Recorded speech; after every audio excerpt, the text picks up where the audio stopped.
Good evening, everybody. Welcome to WrestleView Live. I am Mike Tedesco. And my name is Roy Nemer. That's right. That's right. I was trying to give you a little lob there, a little softball here. Thank you. I thought you were going to do the intro. I wasn't sure. We're a bit rusty. We're a bit rusty. I like to pass it off so nobody has to really listen to me all the time, but you know how it is. We are here tonight to talk about the Survivor Series pay-per-view event extravaganza. Oh, yeah. This was an interesting show. Kind of. It's interesting for what didn't happen, actually. Yeah, a whole lot of stuff happened, but at the end of the day, nothing really happened, if that makes any sense. We had a bunch of matches, but that's kind of where it stopped. But yeah, we'll get into it in a sec. Yeah, it was definitely interesting. Let me go over the results real quick. We had a lot of WWE booking themselves into a corner in this on this show, and they didn't want anybody to lose in certain matches. So the kickoff show had Shinsuke Nakamura, who is the Intercontinental Champion for SmackDown, beating the United States Champion for Raw, Damian Priest, by DQ. Damian Priest was killing Rick Boogs with his guitar, and then he hit Nakamura with like a guitar fragment. So that was your first non-finish of the night. But that's okay because it was on the kickoff show. So I was like, okay, it's on the kickoff show. It's not going to be a big deal. It's not going to be a big deal. They're going to give us some finishes here. Okay. Well, yeah, we got a finish all right. So we got Becky Lynch, the Raw Women's Champion, beating SmackDown Women's Champion Charlotte Flair with a roll-up with a handful of tights. Or was she grabbing the rope? I can't. It was the ropes. It was the ropes. It's the ropes. That's it. Yeah. She was grabbing the tights at one point, and then the ropes at another. So many bad finishes on this show. It's like hard to keep track of all of them.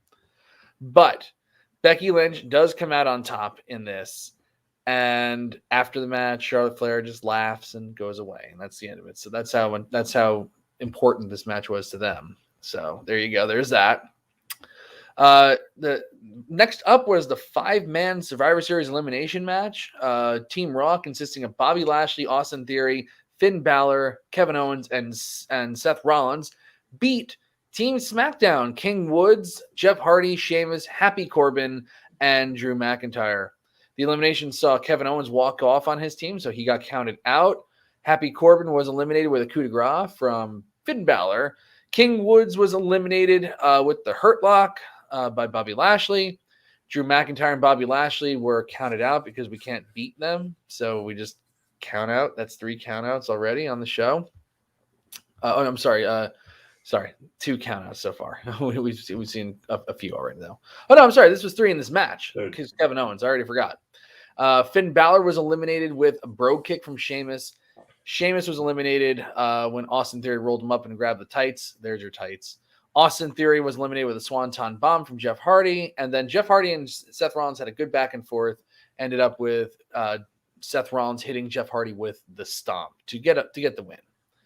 25-man Battle Royal saw Omos get 12 eliminations and win the match, which is like, that's what Battle Royals are designed for. It's like, that's everything a Battle Royal should be. That was probably one of my favorite things on the show so far. SmackDown Tag Team Champions, the Usos, battle Raw Tag Team Champions RK Bro, and RK Bro picks up the victory. This was also Randy Orton's record-breaking WWE pay-per-view match. He now has the most pay-per-view matches in the company's history with this match. So, of course, it ends with an RKO out of nowhere. 5-on-5 Survivor Series elimination match with the women. Team Raw, Bianca Belair, Carmella, Queen Zelina, Liv Morgan, and WWE Women's Tag Team Champion. That's still a belt, apparently. Rhea Ripley defeated Team SmackDown, Natalya, Shayna Baszler, Toni Storm, Shotzi, and Sasha Banks. Bianca Belair came back from a 4-on-1 disadvantage to pin Shotzi to win the match. Then finally, we have our big main event. All night, they've been teasing that The Rock would be here. Or actually, all week, really, they've been teasing that The Rock would be there. Roman Reigns even went on a talk show and mentioned that, he wanted The Rock to get to Survivor Series. Before the match even happens, Caleb Braxton says to Paul Heyman that Brock Lesnar's indefinite suspension is no longer indefinite. So kind of teasing that maybe Brock will be here tonight. At the end, Roman Reigns, in a finish that was never, ever, not even for one single solitary second in doubt, picks up the victory, clean victory. There was no interference from the Usos, no interference from Paul Heyman. Just Roman Reigns chop blocks Big E, who had an injured knee. That wasn't injured through any tomfoolery either. Just Roman Reigns moved out of the way of a big splash, and Big E hurt his knee. He chop blocks the knee, perfectly legal, and spears him down and picks up the clean victory over the WWE champion. After the match, Roman Reigns and Paul Heyman stand tall in the ring and then walk away. No Rock, no Brock. And that is Survivor Series. Roy? Yeah. What say you? Yeah, so this pay-per-view started off, for me anyways, kind of on a high. A good match. It was a good opener, Becky and Charlotte. And look, I get that, they played the whole, we actually hate each other and this is a shoot and, I can't stand her. And they love to use that bitch word a lot. And, you're a bitch and you're this. Even on the pre-show, Lawler, I don't know if you watched the pre-show, for whatever reason I had it on. And Lawler said he was talking to Becky Lynch and Becky said that Charlotte released the inner bitch in her. And I'm just like, okay, all right. So we're going to keep using that word. That's fine. It's so overplayed. Yeah. Too much. The match itself was fine. I just didn't like the ending. I hate those roll-ups. I hate those, hand on the ropes. I'm gonna cheat. I get it, but you don't do it at a pay-per-view. You could do it on a Raw, on a SmackDown, whatever. Not on a pay-per-view. Right. And something you mentioned after the match, Charlotte Flair just laughs and walks away. Which brings two things to my attention. First one, I thought Charlotte, or I was supposed to believe that Charlotte legitimately hated Becky Lynch. I mean, if I hated you, let's say, Mike, and you beat me, I'm not going to leave laughing. Right. Exactly. And it makes no sense. And the other thing is, so this whole brand supremacy thing means what? It means nothing. Nothing. Because you just lost and you laughed. Same way Kevin Owens walked away. If Kevin Owens, someone in a 5-on-5 match, can't even be bothered to care about his own match, why should I, as a fan, as a viewer, be invested in this match and care? Kevin Owens just eliminated himself. Yeah, why am I supposed to care if he doesn't care? That's the thing. It's like, okay, like that was like my big criticism, and we'll get to the stuff that we like too. I mean, there's stuff we like on the show too, but that was like my big criticism with the Flair and Lynch match, because I thought the match was really awesome. I thought they worked really hard. I had a couple of weeks ago on Post Raw, I had said that I thought that whole entire story with Becky Lynch and Charlotte Flair, maybe there was some, they were a little pissed at each other, but I think they were working the people in the back so that it would trickle out to the internet to try to build this match up even more. I think they were trying to angle to get the main event spot on Survivor Series. And by creating, they're trying to, in the WCW days, they call it working the boys, but in this case, they're working the boys and the girls here. I really thought, and I still do believe that was a total work. And it worked, it definitely worked because people were anticipating this match. It definitely had some buzz to it. The crowd at the Barclays Center was very, very into this match, but I just couldn't. I just hate every single time, we have a main event level star who loses to another main event level star. It's like, oh, you got me, and that's the end of it. It's like, that used to drive me crazy. Like when John Cena would have, the title, and then he'd get beat for it, and the next night he's coming out telling jokes and fart jokes and like all this like weird stuff. It's like, if no one's taking that prop seriously and the whole show is built around that said prop, like you were saying, Roy, why should I be invested in caring about it? Yeah. And the match itself started out, like, what I loved about this match was specifically the way it started. Yes. Because, they hate each other, so they went out. It was a fight, right? Punches, kicks, like grabbing the hair, everything. It was a brawl. And like, okay, this actually makes sense. The match went along. I didn't think it went too long. I thought, lengthwise it was fine. But then just got to the ending. I was like, okay, but, are we really doing this? And something that you mentioned throughout the tweets, and you mentioned just a couple of moments ago, they book themselves into a corner where they cannot afford to have anybody lose. But if every time, that's every single time, but if that's the that's case, Survivor Series literally every single year. It's like, why do we do this exercise in futility every year, where it's like they give it no build. There's no stakes involved in any of these matches. What's the big result? Raw was the ultimate winner here. I think SmackDown picked up 2 matches, Roman Reigns and Shinsuke. The rest was all Raw dominating essentially. But at the end of the day, what does it even matter? Like, they talk about it for a month and it's dropped completely. Like, if you remember a couple of years ago, NXT was involved with Survivor Series. Yeah, that was a good build. And that was probably the best build for it. That was 2019. And I think the build happened accidentally, because if you remember, the NXT thing really took off and got big when they were trapped in Saudi Arabia and they called up all the NXT guys to save that SmackDown show. Yeah. And that was the one that had Rhea Ripley on it. And I remember that, yeah. Right. And that's the one that had Adam Cole beating Daniel Bryan, because Daniel Bryan wouldn't go over to Saudi Arabia. Yes. So the champion was home. Yeah. Or he wasn't the champion at the time, but I mean, like, one of their biggest stars was there. So and then he put the NXT over, and that really set that Survivor Series up very, very nicely. And I think that happened almost by accident. Yeah. Go on. No, sorry. No, well, I was gonna say, because you mentioned there was nothing at stake, and it's true. And I was reading some comments. It's actually something I thought of earlier while watching the show, and there were some comments. I think it was Mr. Brian Farmer who was in the chat. He said something along the lines of, in the 5-on-5 match, why don't you have the winning team? Those 5 participants would ultimately be the last 5 to enter the Royal Rumble match. Then at least there's actually something to fight for. You win the Survivor Series match and final 5 of the Rumble, something, anything, because this whole brand supremacy, it just means nothing at all. And like you said, the last actual good build to this was 2-3 years ago, and by accident.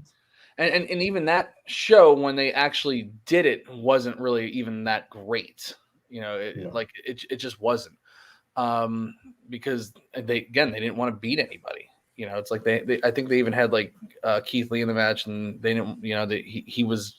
I mean, look what happened to him now. Keith Lee actually was on Team Raw last year and got the final pin in that match, and now he's gone. It's like all these things. It's just such a, there was no buzz around the show, because again, there's no stakes. Everybody knows it. It's just kind of like, I'll read you a text that my cousin sent me. Actually, he's an enormous wrestling fan, and he goes, tonight's Survivor Series has to be the most storyline meaningless pay-per-view since Collision in Korea. It's just like, wow. Like, I was like, that's a pretty solid assessment of that, because it's just like matches for the sake of having matches. Like, they weren't even built until like this past week. Most of these matches weren't even pushed. They're pushing other matches, which is fine. I don't mind if they push other matches that actually will pay off in the long run.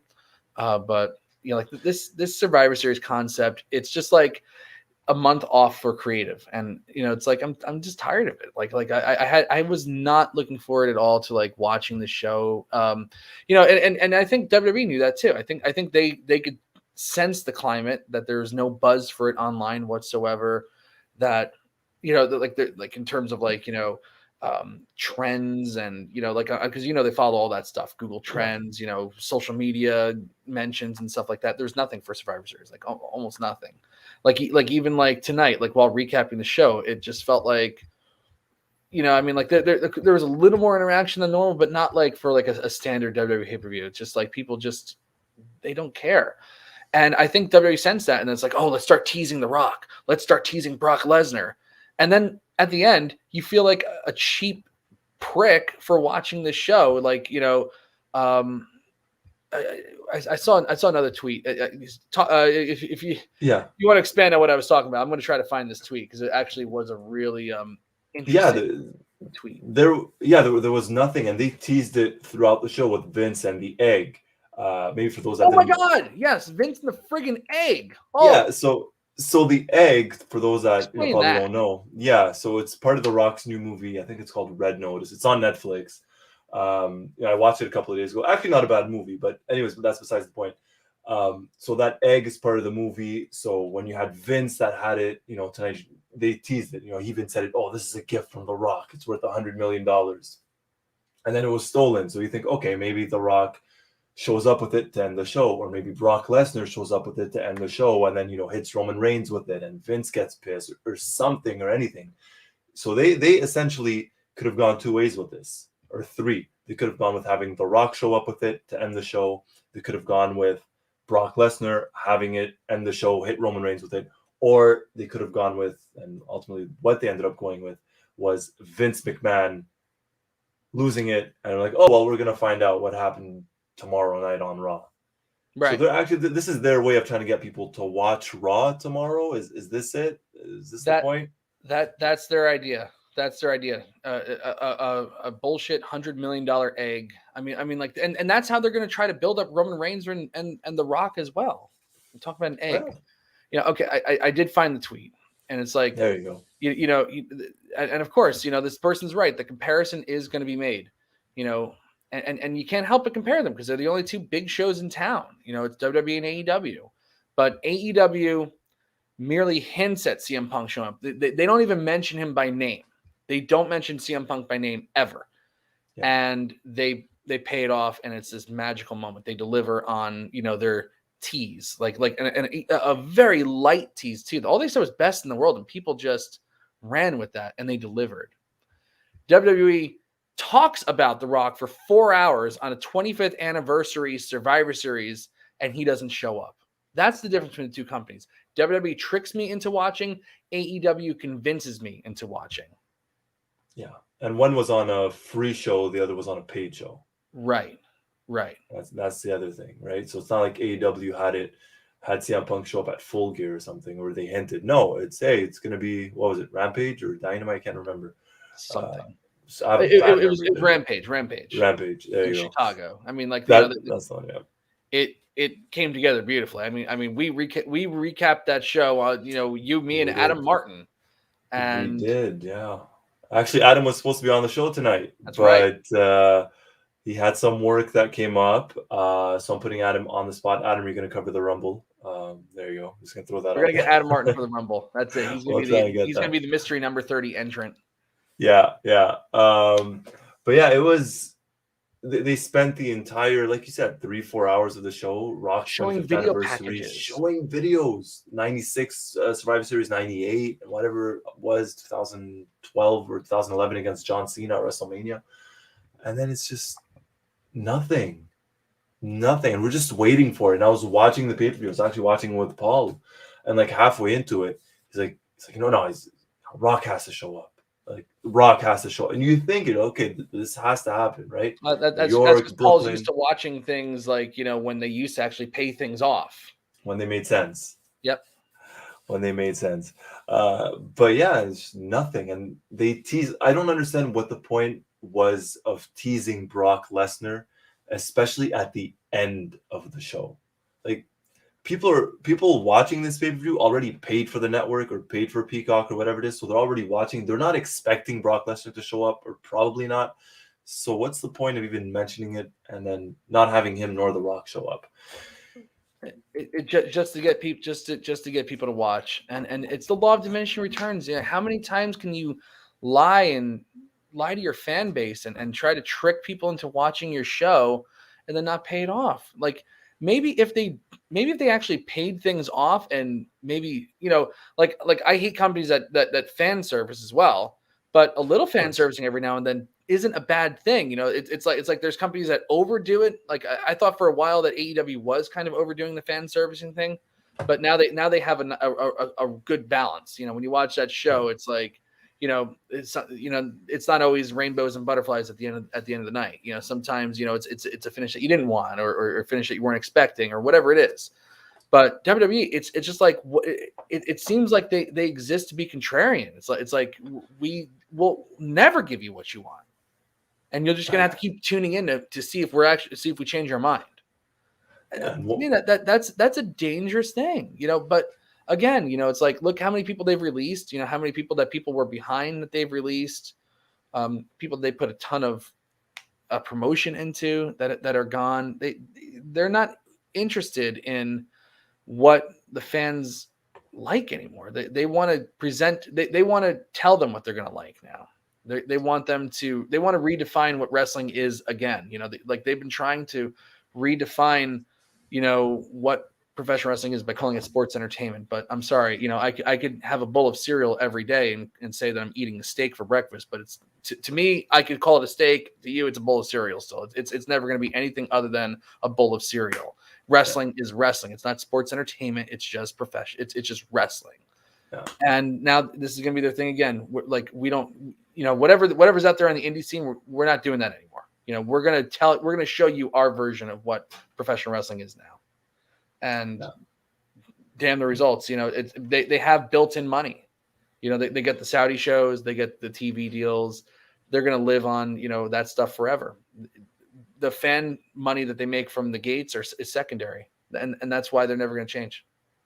Yeah, that money's peanuts compared to the big contracts. Right. There's no incentive to change at all. No. So let's just fire all these fat cats, that the fans like, that are making all this money, and we'll just rake in the profits of these TV deals. It's sad. It is, but I mean, hopefully the next year, 2 years, I mean, slowly kind of already starting a lot. I know a lot of, I guess, former wrestling fans or whatever that are slowly tuning in a lot more, but they're tuning into AEW because even now I'll talk to them like, hey, did you watch Raw? Did you watch SmackDown? They'll tell me, yeah, but I don't get why this guy got fired. He was on the show last week. Literally, I'll have that conversation. I'm like, yeah, I don't know. Like Hit Row.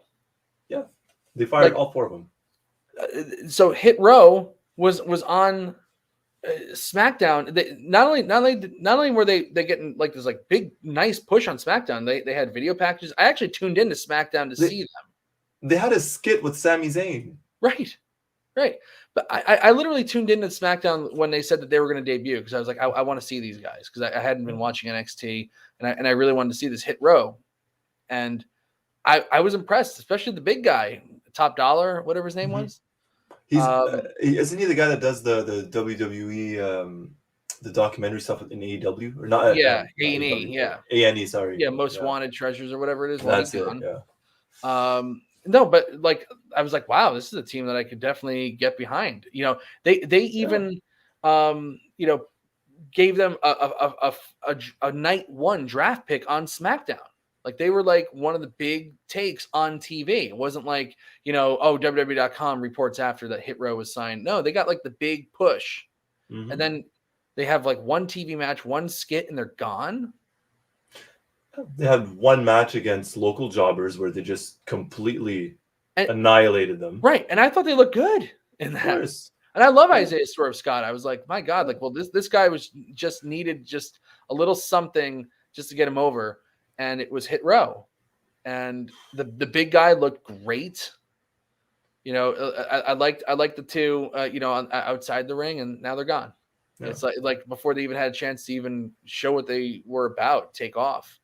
And the worst part is that they got called up for like 3 weeks, and now instead of having a 30-day non-compete, they have a 90-day non-compete. It's just terrible. It's really terrible. Fired right before Thanksgiving, right before the holidays. They just came from not making a lot of money in NXT to getting signed to a big a main roster contract, and they're gone. It's a shameful thing. It's bad. But unfortunately, it does look like there's going to be more to come. Unfortunately, probably for the end of the year. Yeah, I think we're going to get one. I mean, we already had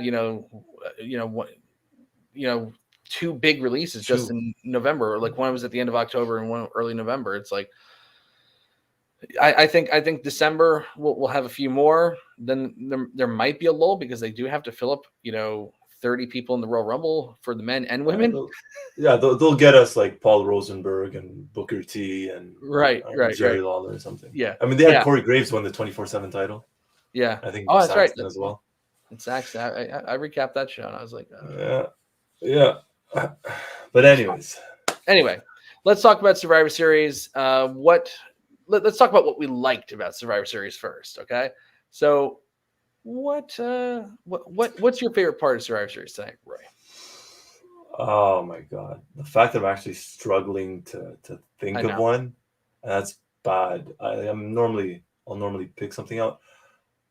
I thought the main event, despite the fact that it was never in doubt that Roman would win, I thought all things considered, Big E looked very strong coming out of it.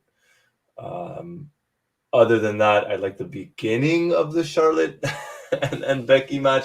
There was not too much. It was the matches itself were not bad by any means. It's just I could not get invested in them. I Yeah. really, really couldn't. But there you go, the copyright symbol at the end. Yeah, it was that. I'll say the main event I thought was good. Aside from that, like I fell asleep the first 5 minutes of the women's match. The Yeah. women's That I that was a and bad match. I was watching with Paul, and then at one point I think it was Sasha and I want to say Bianca in the corner, and you could see the SmackDown team kind of all on the floor. They're just kind of looking up, and no one's on the ring apron. And Paul looks at me like, "Why aren't they on the ring apron? Like, why?" They're not even pretending to be hurt. They're legit just standing on the floor watching the match. And then finally, Yeah. one of them hops on and gets attacked. So that was difficult to watch, but I'll say the main event. I'll definitely go with that. I thought it was good. I thought it was fun. They had the moments. Yeah. I thought the main event was really good. It's like, Roman Reigns never loses, ever. Not ever, ever, No, ever. And really, like, when someone's in a match with Roman Reigns, the way that they get over is how much offense does Roman Reigns let them have? It's yeah, like, Cesaro didn't get a lot. Cesaro is relegated to being in a battle royal, being eliminated by Omos, like he was nothing. ooh, He was. I mean, this guy was in a main event of a pay per view. He beat Seth Rollins at WrestleMania, and like was supposed to be like finally Cesaro is going to take off, but then he faced Roman Reigns and got nothing. yeah, Most of the time, Roman Reigns matches has tons and tons and tons of interference. No interference for Big E, which it's fine. It is what it is. But Big E got so much. He probably has come to the closest to beating Reigns a couple times. And that's what matters, I suppose. That's the only way that you're going to get over is just. Well, he came really close to beating Roman Reigns. I mean, that's what Michael Cole but said. At the end of it, he goes, Big E is one heck of a competitor, but Roman Reigns is a little too much for him tonight. It's like, well, how good is he then? But still, yeah, but now it's kind of like who's actually good enough on the roster to beat Roman, Lesnar aside. The Rock. That's it. But actually, I I don't even think The Rock beats him. I think no, I think even if Brock Lesnar beats Roman Reigns, I think it'll still be like anticlimactic yeah, because then it's gonna be Brock Lesnar part time without with no title now. It's like they again like this is like booking themselves into a corner where it's like they've made it so that no matter who beats Roman Reigns now, it mhm, will never be satisfying. You're no, never going to be like completely satisfied with it no, and because especially they cut off the legs of everybody. He's faced everybody on the roster. every So what are single they one of gonna do? them. Face him a second time? Even Drew McIntyre, like he got moved over to SmackDown. He's already faced Roman Reigns. Roman Reigns beat him last year Yeah, at Survivor at Series. Survivor Series. At Survivor Series. Oh God, Quinton.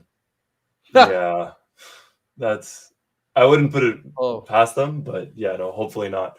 But they have no one. I mean, their biggest star now, aside from Roman, let's say it's Big E. But even Big E, you feel like they're not. They're not trusting him. They're not. He's not getting that push. I was watching the pre-show, and you had Booker T talking about Big E, and he said he wasn't convincing. Even Booker, and I know I get it. It's all scripted, but he was. You hear him talk, and Booker's talking like, yeah, Big E's good, and this and that, but yeah, he's still missing that something. What? He's still missing that something? He's the WWE champion. Like he's right. supposed to be the face of the company, sure, along with Roman. And you're saying this is the guy that's still missing something. It's So shocking, it's shocking. But I mean, you it's have not no one.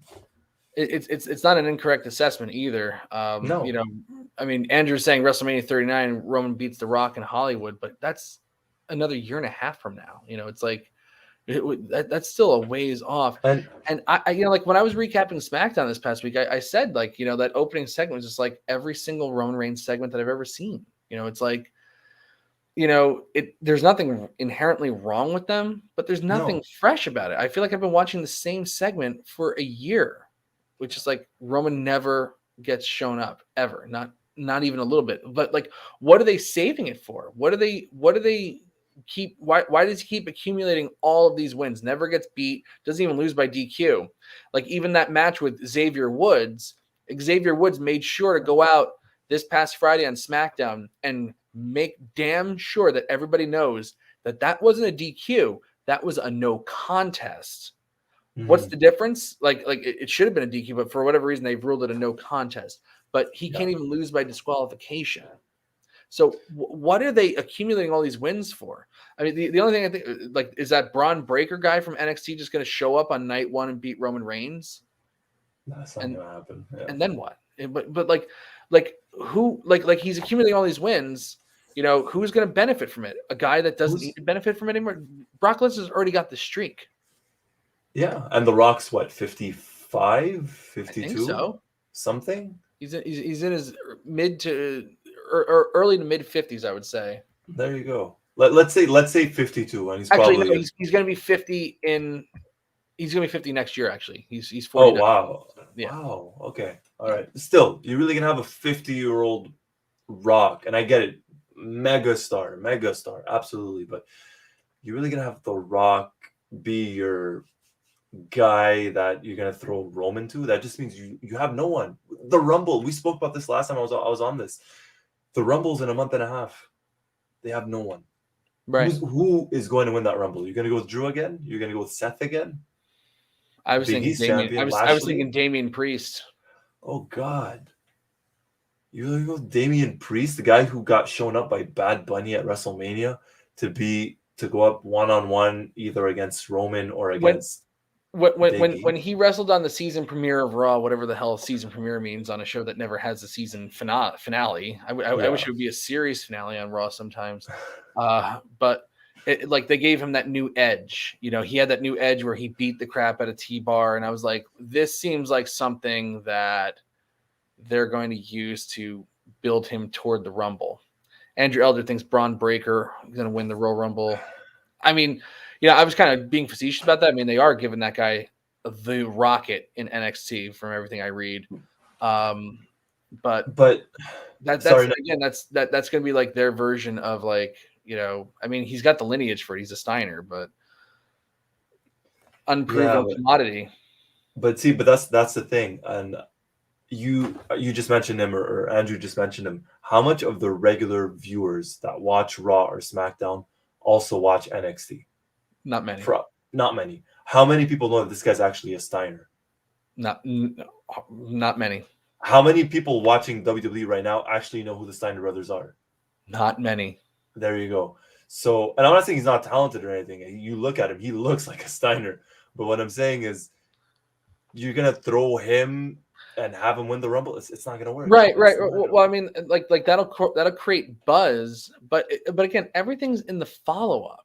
It's like, like even a guy who loses, like how do they follow up with them? It's like, nothing. Look, they did Drew McIntyre. He was the most over guy in the company, last year, and now he walks around with a sword that he can't use. Now he's just there. Because he got the treatment. It's like, I don't know. I don't know who wins the Rumble. I don't know who wins the Rumble and makes it exciting. They're probably just going to go to like someone like a Seth Rollins or somebody who's already won it, like a Drew McIntyre or something like that. Yeah, or they have Brock go out, or they have Brock go out and win the Rumble. They could do that. Which wouldn't surprise me, to be honest, at this point. But I guess Brock aside, you probably have Lesnar, but you could have Seth. That could go either way because Seth is kind of in that feud already with Big E, and Seth hinted that he wants that title from Roman Reigns, and obviously they have the Shield. And the other one is Drew. I mean, we get Drew versus Roman technically again, but I guess for the first time at WrestleMania. It's not looking good. The Rumble this year is, Andrew says have Becky win the men's Rumble. Yeah. And they've let go of so many people that could have been really viable candidates, for a very good title match. Like Keith Lee. What the hell? Like I still cannot wrap my head around that. I just cannot wrap my head around the Keith Lee release, because it was just so wildly ridiculous. Like a completely unrealized, untapped potential that they had there. They had a star, an African American star. Like there's they got Big E, they have Xavier Woods, they have Kofi Kingston as like Bobby their Lashley. Bobby Lashley. They have Bianca Belair, and Keith Lee could have been right up there with this collection of really, really good black talent that they're accumulating and they're putting over. And I don't know how you see Keith Lee perform and say, we got nothing here. He was a good promo. Yeah, he just didn't have the look. But like, why does everybody have to have this look? People can get behind. They've gotten behind people of all shapes and sizes. Yeah, they definitely have. And a guy that if you put him in a big spot, he's going to perform. He just is. Yeah. But so like that's another thing. It's like a bunch of people that you could really see like doing something. Even like Karrion Kross, they were giving him like a push for a time, and then he was doing these promos, and they put him over strong in NXT. They did not put him over strong on Raw when he first debuted, but then they kind of gave him a little steam back. He's gone now too.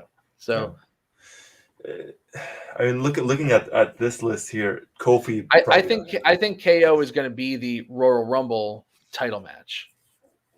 You think so? It's him and because he already turned on Big E. I think it's going to be Big E versus KO at the Rumble. I mean, I guess you could do Randy Orton. I guess you could. Maybe they can see John Cena's schedule and see if he can, And does winning the Rumble still actually mean anything? I mean, look what it did to Nakamura. If you really think of it. Well, the Rumble was like, we've talked about this in the past, on Rumble shows. It's like,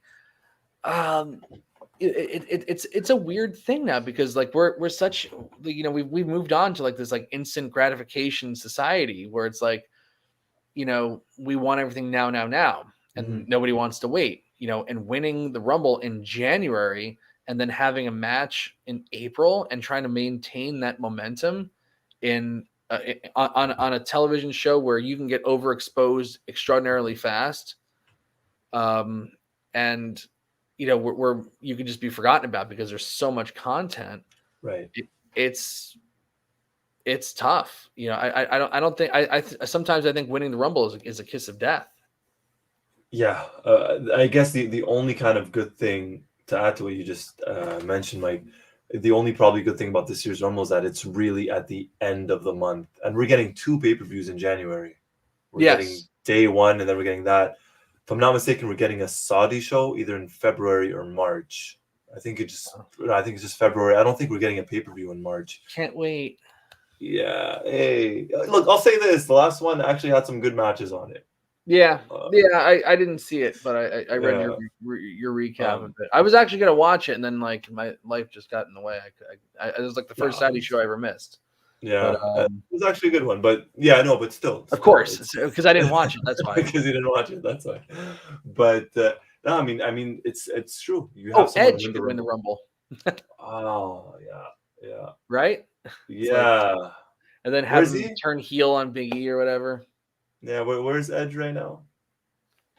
He won the Hell in a Cell. Now he's gone. I don't know. Yeah, he's got that Sweet Legends deal. Yeah, and he said he was going to be full time. Like that was in part of his promos. Like, I'm not going to be someone that just shows up part time. Yeah. All right. Yeah. See you in January, bro. Yeah, and watch him get like an RKO or something eliminated, and then we get another feud with Randy Orton. Yeah. But what did you like, Mike, about Survivor Series? I like the women's match. I like Becky Lynch and Charlotte Flair. I like that they beat the hell out of each other. I like that I like that they crafted this whole entire internet story. They worked the internet fans and they worked the people in the back into thinking they actually were having a shoot on each other. Mm-hmm. I think Vince was definitely in on it, having Charlotte escorted from the arena and like all these reports, because if she was escorted from the arena, they would have done it, privately and quickly and discreetly, not where everybody in the locker room could see it and then report to like, oh, hey, Dave Meltzer, let me tell you what happened. I got the scoop, man. It's Yeah. like it was a total work, and it was effective, and it really created this great buzz. Like yes, they overused the bitch a lot. But they did some pretty good promos leading up to it. It did. They beat the crap out of each other. Um, All it was like two main event stars going at each other. Each were playing dirty to beat each other. But the only Mhm. thing I did not like was that Charlotte Flair laughed it off at the end. I did not mind the holding the ropes to beat her. I had no problem with that finish at all because they were both playing dirty, and it was a dirty tactic that won the match. It's not like Becky Lynch is a face officially either. It's like she played the right. face in this match, but she certainly isn't.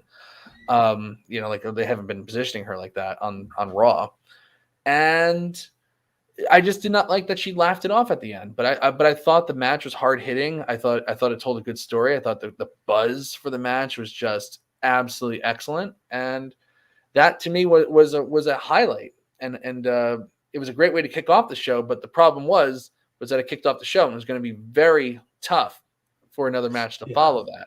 Yeah. I thought the men's Survivor Series match that followed it after actually was pretty good, but then after that, the show kind of just started to fall off a cliff a little bit. Yeah. But Slightly. Becky Lynch, that outfit, and people have been talking about that. Yeah, there were a couple of pinfalls where Charlotte would go for the pin, and Becky was, yeah, That was it all up in was there. That did not look comfortable to wear. no, no. That was an odd outfit from That the was a weird one. boots, the shoes to that. Well, Yeah, I like the look of the costumes. I like that Charlotte came out dressed in all black, and you know and Becky Lynch comes out with the red. It was a really nice contrast. hmm It really they really like visually it popped in the ring too. It yeah, was like it was hard hitting. It was a spectacle, but also visually it was like just this really cool dynamic. It kind of reminded me of the Shawn Michaels Undertaker match where Shawn Michaels makes the entrance at WrestleMania 25 on that chair that ascends from the heavens, and he's dressed yeah, all in white, right. and Undertaker comes up from the stage dressed all in black. It was like kind of like the good and evil, but this one it was kind of like the two devils on the cartoon shoulders. hmm One in black, one in red. Because they're both of them are not exactly faces. So Right. I don't know. Like I liked all those like little things that they were doing, the choices that they made. The costume just looked uncomfortable to wear, but I like the colors of it. I like the how it kind of played into this dynamic that she's not entirely good, but in this one she's better than Flair in that Right. case. Yeah, no, and it's because watching this feud, I don't think that we're going with this one's a face and this one's a heel. Mhm. I don't particularly think that, but to a certain degree, if I had to pick one, yeah, like you said, I think maybe Becky was more the face, I suppose, Yeah. rather than Charlotte. They tried to make Charlotte out to be the villain. I really did. I really enjoyed the promos leading up to the match. I thought they were solid from both. The match, I enjoyed it as well, but there were a couple of spots it looked kind of botchy, to be honest. That There was that a few where, standing yeah. that standing moonsault from Charlotte, or not standing off the top rope to the floor where she lands on her feet, she completely missed Becky. Yeah, she Uh, did. She that did. And every time I'm like, man, she comes, she really comes at like a high rate of speed on that too. It's like yeah, yeah, she dodges a bullet every single time. Actually, Big E dodged a bullet tonight too with that the spear off the apron. spear. I hate when he does that. I just can't stand it because it's I mean it's an impressive move, but you know it doesn't take much for that to go catastrophically wrong. No, no, and the And match doesn't need it. no, it never It's not does. worth it. It's like I cannot believe that people sign off on allowing him to do that regularly in big matches. I just hate. I really hate it. I hate to see it. I hate watching it because I keep thinking like every time he like basically almost spikes himself on his head. I'm like, my God, this guy's gonna get paralyzed here. It's like it's pretty wild. Yeah. And that's the same thing I feel about Charlotte Flair's moonsault. Actually, I thought the botchiest stuff was when she was trying to pay homage to her So, fiance Andrade. Like doing his back elbow where it didn't really look Yeah. like it connected and stuff like that. She was just doing all of his greatest hits in the match. Even the moonsault, the one where she lands on her feet and then does another one, the one inside the ring. Even that Yes. one, Becky was kind of far out, and Charlotte kind of landed awkwardly on that. Yeah. But yeah, it was like you said, it was an Andrade's greatest hits, and she botched every single one of them. It certainly seemed that way to Yeah. me at least. Um, Yeah, so like I would say that was my favorite. You know, that and the men's Survivor Series match I thought was really That was good. well done and well That was good. wrestled. And I thought they they did a good job. Kind of, I'm not a big fan of the character for Austin Theory. I think it's like generic, like Generation, Yeah. Z, or whatever. He's a millennial. I thought that was like, it's like, it's so generic. It's so generic. But hey, he lasted in that match for a while. He looked pretty good. Jeff Hardy showed a lot of, and I like that. It's like they forget that Jeff Hardy's this incredible commodity, like that he can still go and he still has great appeal to the fans. And it's just like, the only people who know his age are the people who are booking him, but nobody else does because he doesn't even move like his age. He still moves extremely well for somebody who's been through so much. I mean, the guy's been doing this for almost 30 years, 30. Yeah. And taking incredible amounts of punishment. Like when I was doing those retro recaps, for WrestleMania, and I was looking at the stuff that he was doing in like 2000, swantons off ladders in 2000, and it's 2021. He's still doing it. It's his body's been through a lot, both in the ring and out of the ring. And it's drugs and stuff. He's been through the ringer, and that's why I like him. He's a success story. It's like this is a story that they should be leaning into. Because he's he really is a success for still being there. He is, and look, the guy's been knocked down. He's obviously been through a lot of stuff in his life, personally speaking. But like you said, he's back. Seems like he's in a good place right now. I'm happy for him that he was never going to win that match against Seth in the end. It was always going to be Seth, but at least made it into a fight. And yeah, it's crazy to think I was growing up watching the WWF and Jeff Hardy and Matt Hardy and all that stuff, and 25 years later, whatever it is, and shit, this guy's still there. Right.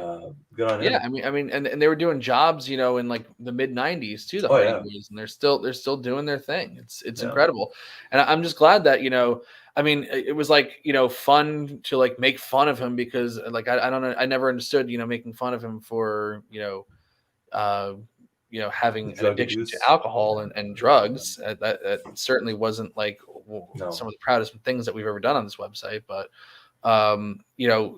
you root for people to overcome those things and persevere, especially somebody who has a family, because it's not just all about wrestling. The guy has a family. The guy has people that love him and need him and well and healthy, mentally well and healthy physically, and you want him to just have a good life, and because he's given so much to us, we in turn we could root for him and want him to succeed. Do well and succeed, right? Absolutely. So and tonight was like, oh yeah, Jeff Hardy can still go and he can still do it, and it was just it was just really good to see. It was almost like turning back the clock, and I hope that they continue that, because like really what they've been doing, positioning him as lately, is like just a guy that they just continually beat down. Yeah. So, and it's gotta feel good for Seth, I think, as well. And I'm putting myself in Seth's shoes. We're all roughly the same age. Well, I'm talking about myself, you, and Seth.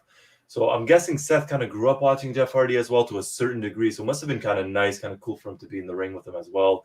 Survivor Series, like shit. If it was me, I'd be pretty freaking happy about that. Watching, being in the ring with Jeff. But yeah, it's good to still see him back. Every now and then they always kind of give him that push. Last time around didn't really work out that well when they gave him that drunk driving thing. I think it was with Corbin that ended finally.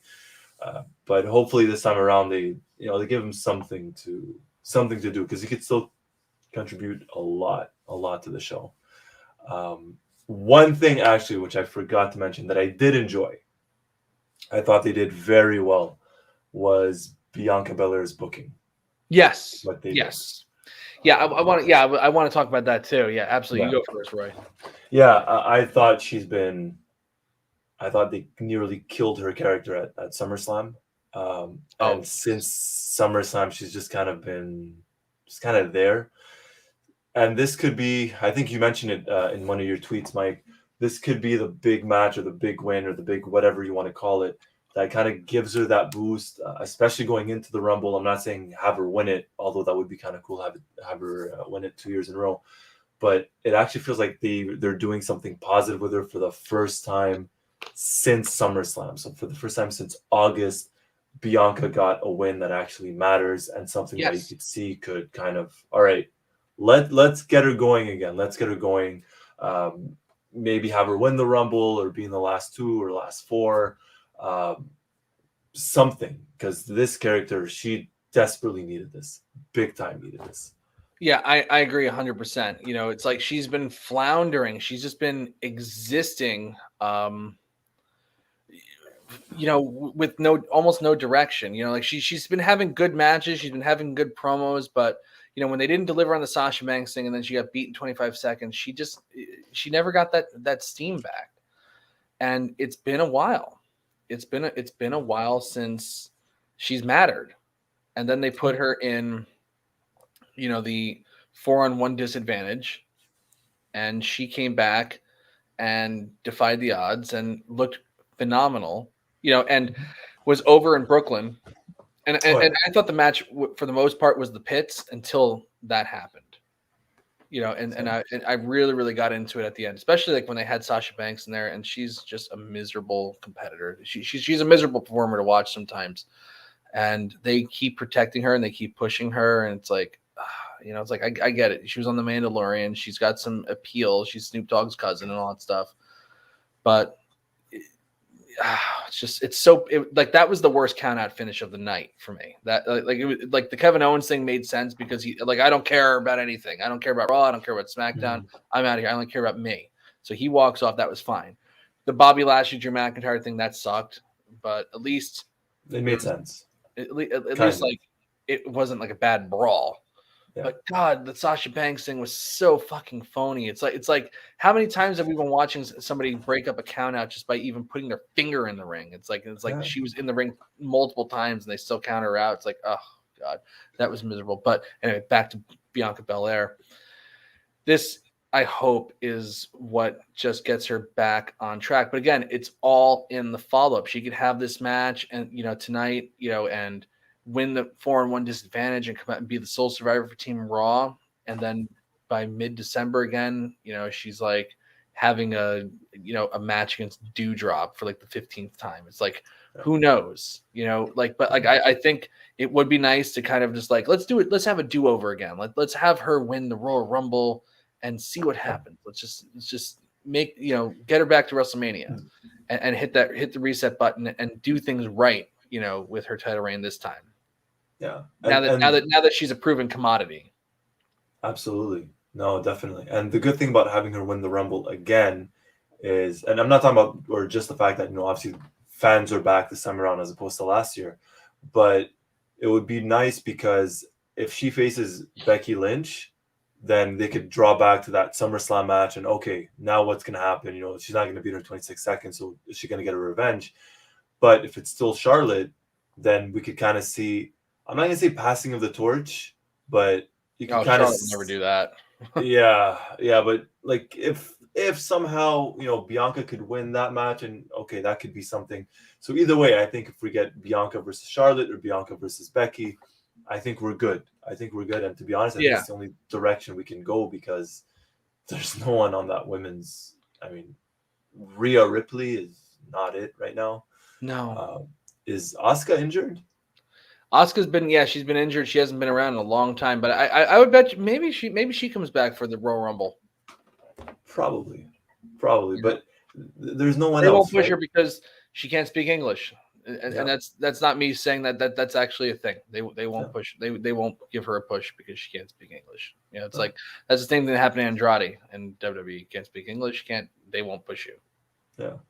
Although it's not like he's getting pushed too much in AEW either. Well, it's like, well, he's a hot and cold guy. It's like, when Yeah. he's on, and when he's off, he is off. Oh yes. Yes. I think that's kind of the curse of Andrade right there. Yeah, he could be he's an excellent performer when he wants to be. True. But True. when he's not into it, he's not into it. No. The other thing I really liked about this was I like that battle royal. It's like they've had Omos on the roster for over a year now. I think Survivor Series was his first pay-per-view last year, and then he made his in-ring debut at WrestleMania. So he's been having matches for about 9 months on the main roster, and they've been middling to awful. It's like he usually he'll just be standing on the apron forever. Especially it never makes sense to me when it's like an 8-man tag and Omos is on the apron. So it's like just tag Omos in first thing and end the match. It's like that's the thing that makes the most sense. And that's what they did on Raw. Right. And they never tagged him in. At least the ones I recap, they never tag him in. It's like because I recapped Raw this week, so it was AJ Styles and Omos versus Ziggler and Rude. IG was tagged in at the end. Omos destroyed them both, obliterated them. Yes. So that makes sense. But for the first 5-6 months they weren't doing that. He was on the apron not doing anything. But he's immobile. He's slow. His offense rarely ever looks good. But a big man in a battle royal, it's like battle royals were conceptualized for moments like this. It's like Andre the Giant was the master of the battle royal, especially as he got bigger and heavier and made it more difficult for him to move. More battle royals for Andre. Get him in the battle royals and just have him eliminate a whole bunch of people and make everybody feel good. He doesn't have to do a lot of stuff. Just go wah, and that's the end of it. Then they're gone. That's exactly what Omos did tonight, and that formula worked excellent. It was that was the best I've seen Omos so far, and that was probably one of my favorite things on the show tonight. It made sense. That's the thing. And often in these, maybe not so much Rumble matches, but often in these battle royals or Andre the Giant battle royals, it's never really the big guy that wins it, right? I mean, we've had the Big Show in tons of battle royals, and he'll eliminate like 3-4, and then they all eliminate him. Or Kane, when Kane eliminated 12 people in the Rumble. Kane never won a Rumble, ever. Someone like Omos tonight, it made sense. Who else? I mean, especially him and Rude. That was, thankfully, that didn't go on for long because it had no reason to ever go on for that long. No. And I mean, when they had him face off with Shanky, I was like, oh my God, did they actually give this guy a push? Finally? He's just a big man. He's a big man. So usually that's like Vince is like, oh, he salivates at that. But when he was on Raw, they did nothing with him. And on SmackDown, I know they're not doing anything with Shanky either. So when Omos and Shanky faced off and Omos immediately eliminated him, I was like, okay, I guess that's still a thing. Yeah. I was surprised they didn't have Veer in the match tonight because they seem to be giving that guy a push. They gave him the last name, didn't he? Veer. Mahan, something. I can't remember. But he's wrestling on main event, so he might be part of the next bit of cuts. Who knows? It's like Veer Mishin or something. I don't know. I forget. Anyway, it doesn't matter. Something. So the golden egg. Yeah. Is this like a challenge by Vince with the writing staff to just give me the most absurd premise to create a storyline, and I guarantee you we could pop a rating on USA because these fans are so stupid. We could pop a rating on USA Network and make it about a golden egg. Is this a challenge between Vince and the writing team?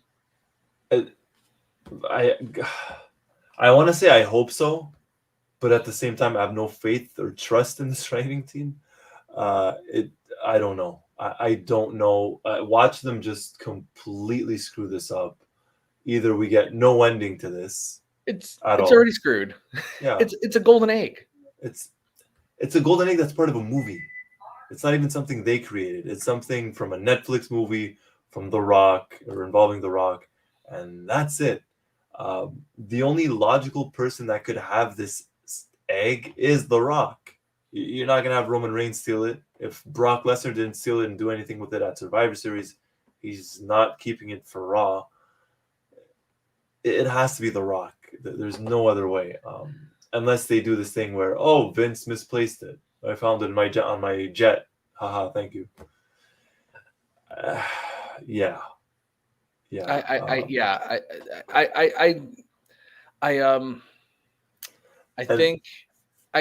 think part of me wants to believe that it's a challenge, but I think, there's a part of me that feels like you, Roy, where it's just like, this might be the best idea that they have.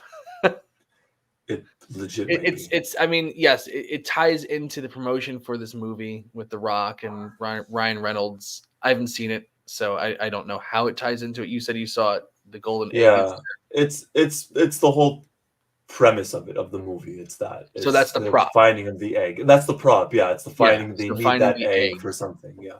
Yes. So now they're going to build a whole storyline around this egg. Yeah, watch it be, instead of like the Andre the Giant Memorial Battle Royal, it's like the Golden Egg Memorial Battle Royal. Right. And it's like these like shameless product placements now, where they had the Miz being eaten by a zombie. Like they had, the Battle Royal, for all the good it was also a shameless ad for Pizza Hut. It's like, it's just so weird. And I don't know. It's like, why would you have Montez Ford throw pizza slices into the crowd? Is anyone, please tell me, although wrestling fans never cease to amaze me, please tell me no one ate any of that. Oh, I think they probably did. Yeah. I think people used to eat those nasty ass pancakes from the New Day. Oh. Like, really? Like, that's disgusting. That's insane. That's just absolutely insane. But I mean, like, Brooklyn likes good pizza. Like there's a ton of, like, world famous pizza parlors in Brooklyn. I've eaten at a few of them. Williamsburg has some nice places. Right. And to throw Pizza Hut pizza into the crowd is an insult to Brooklyn. I thought that was the biggest heel move of the night by the Street Profits. Yeah. I understand that the slogan is nobody out pizzas the Hut, but in Brooklyn, the Hut is absolutely out pizzaed. There's no question about it. Oh yeah, it's not even. I know good pizza. It's not even considered pizza, and I believe you on that, actually. Yeah, I do. Yeah, that's no. One thing I will say, and actually, you know what? I'll bring that up, Quentin. Yes, please subscribe, share, like this video. We promise we're generally more cheerful than this. Not me anymore. Yeah, I mean, you got to tune in to subscribe. You got to tune in to see, right? Kind of like tomorrow night on Raw, we got to watch Raw to see what happens with the egg. Or you can skip that part and watch this man right here, this man to my left, Mike Tedesco and his lovely wife, Victoria, who will be recapping Raw, right? You guys doing the live post show tomorrow? What do you think? I think so. Yeah, we got it. Yeah, well, we could advertise it and what happens with the egg. And also tune in, because the people that watch our show give us nice little tidbits like this. That had been in. Yeah. People will eat anything, I guess. Yeah, that's doesn't surprise me a single bit. Well, at this year's Survivor Series, they advertised, unlike, like there was that famous quote from Vince McMahon in 2015 when the fans all turned on the Royal Rumble because Daniel Bryan didn't show up, or he was eliminated in the Royal Rumble, and they had Roman Reigns win it. And Vince said, well, they wanted Santa Claus, and Santa Claus didn't come. This year, like this year's Survivor Series kind of reminds me of that Santa Claus quote. Because Santa Claus didn't come.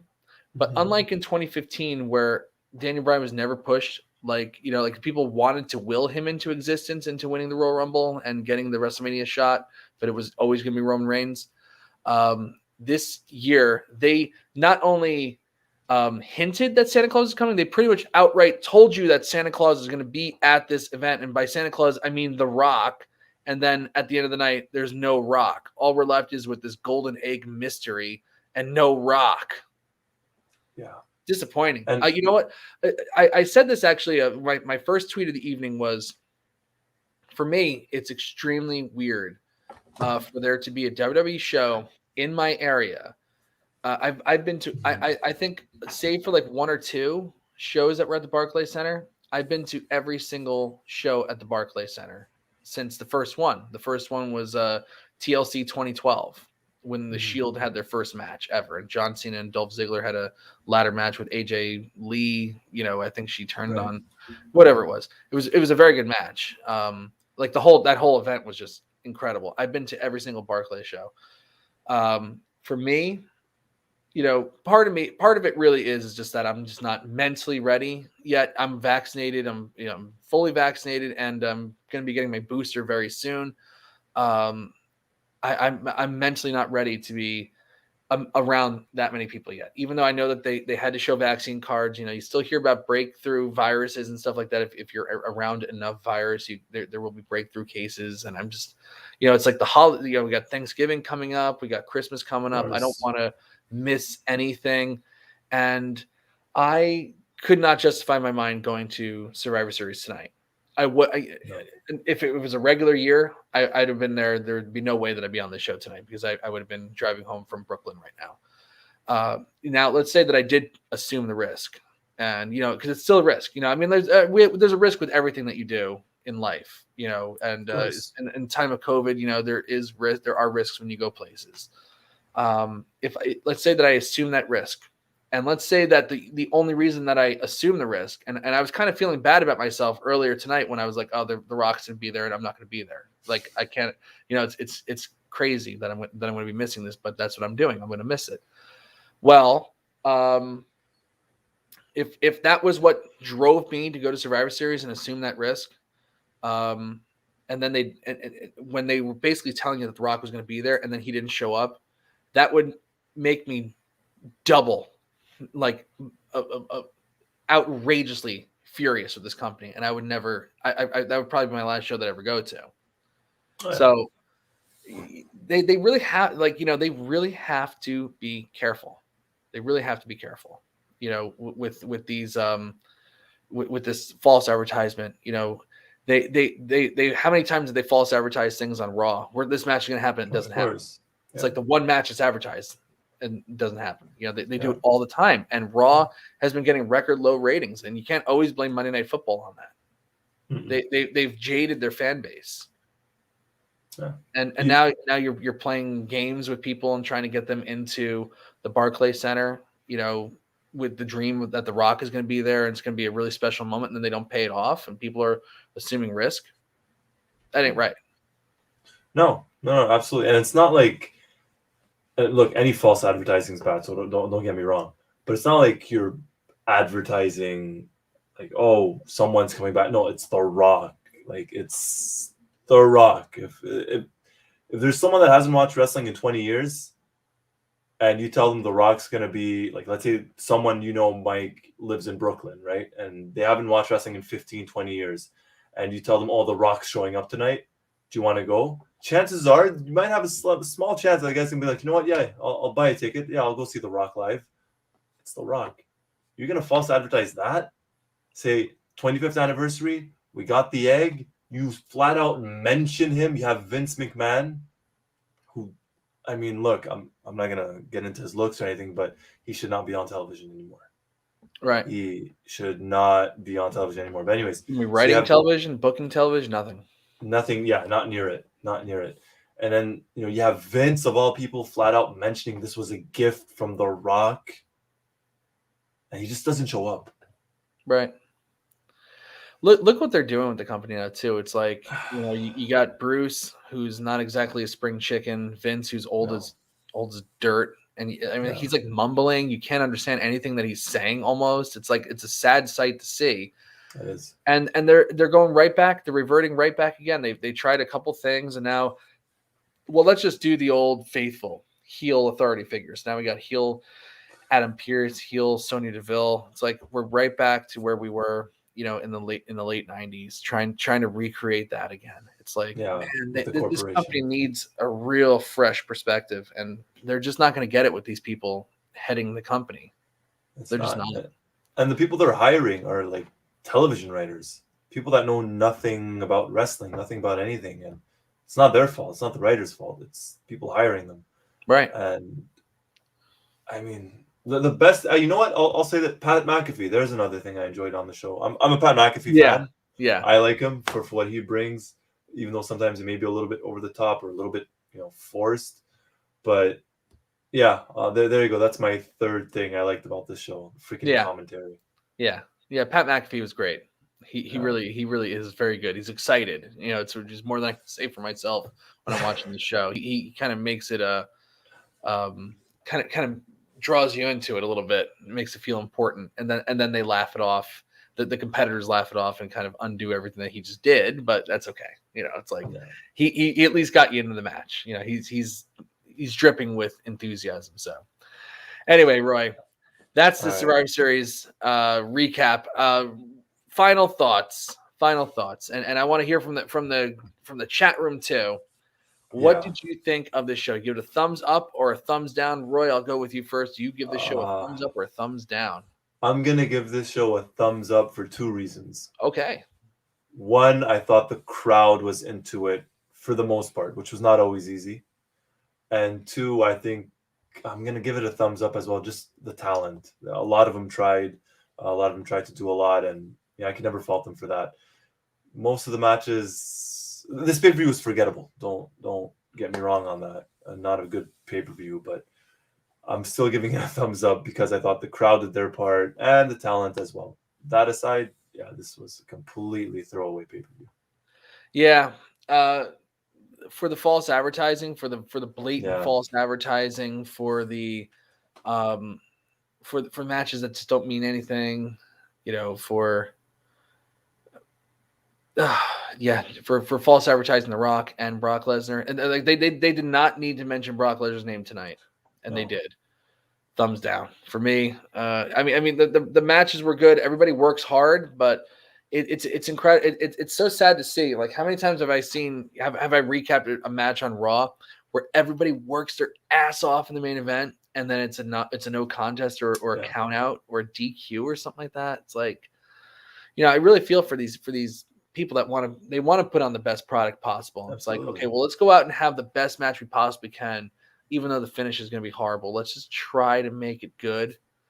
And sometimes it works, sometimes it doesn't.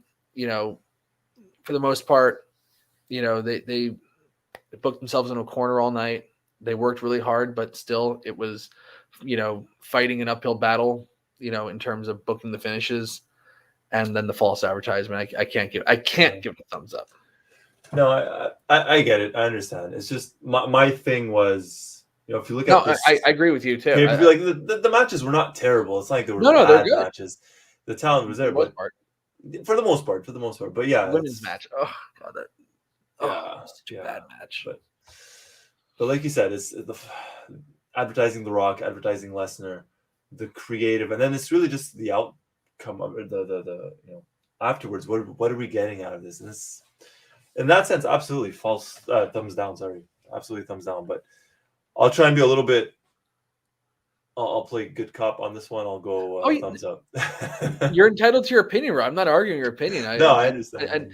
And I feel like this is gonna be like one of those shows where it's like kind of like people are, it could go 50-50 really. It's like, like right now on Twitter, the poll has it thumbs down, but it's not like overwhelming thumbs down.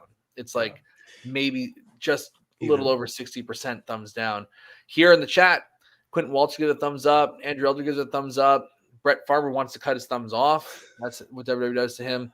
Daniel Shell forgot that it was today. Down. Quentin Walters again. So see half where it's like 50-50. Yep. Right. 50-50. So that's essentially that's where we're at. Yeah, and now we're in the not so fun part of the calendar year for WWE. The time between now and the Rumble. December is generally not a very good month. No, it is not. It is not at all. We'll see. Roy, it's always fun to chat with you, and I appreciate you doing the show tonight. And likewise, buddy. Thank you for having me anytime. Thank you, everybody, for joining. Indeed. Always a pleasure. Thank you, everybody, for being here. I'm Mike Tedesco. That's Roy Nemer. We'll see you on our next show. Have a good one, everybody. Thanks a lot.